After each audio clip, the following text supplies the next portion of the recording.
اللہ کے ساتھ محبت ہے، اس کو اللہ نے بیان فرمایا۔ نیا سال شروع ہوتے ہی ہمیں شہادتوں کا درس ملتا ہے۔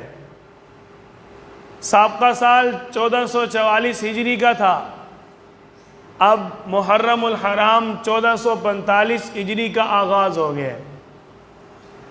ہمارے لیے پیغام یہ ہے کہ جو ہماری سابقہ سال میں غلطی، کوتاہیاں، گناہ ہوئے، ہم نے ان سارے گناہوں کی اللہ سے معافی مانگنی، سارے گناہوں کی پکی اللہ سے معافی مانگنی ہے، توبہ کرنی ہے۔ توبہ کرنے کے بعد آئندہ گناہوں سے بچنے کا پکا عزم کرنا ہے کہ یا اللہ پچھلے سال میں جو ہوا ہم اس کی معافی چاہتے ہیں۔